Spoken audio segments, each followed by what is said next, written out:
Hey, it's Will from DIY with Chaska. Now this is a little bit different DIY video, and it wouldn't make sense to put it on DIY with Chaska. So Chaska, I'm not going to need you for this video, okay? But you can still hang out. Anyways, I'm thinking for this megamrvann channel, just kind of to keep it going for things that don't make much sense for DIY with Chaska, like painting and maybe foamsmithing and other weird things like that that just wouldn't go well for the DIY with Chaska channel.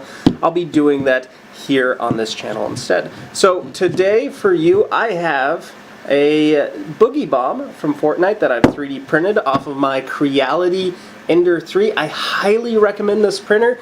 It's super cheap off of Amazon. It was like 250 bucks. You put it together and then you spend a lot of time fine-tuning it, but it makes some fantastic prints. So let me get this in focus so you can see it more.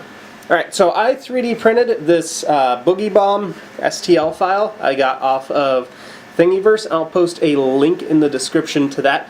I did the two-part print. I was running into issues with just putting supports in and getting those breaking off correctly.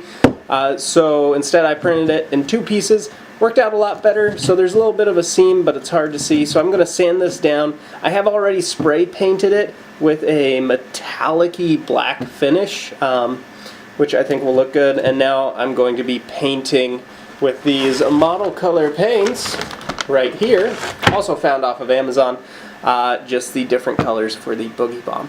I hope you enjoy this video. Make sure you leave a like so I know to make more content like this, and please make sure you do subscribe to that DIY with Chaska as well as megamrvann so you can get the latest content, and make sure you hit that notification bell. Alright, let's get started on painting this guy.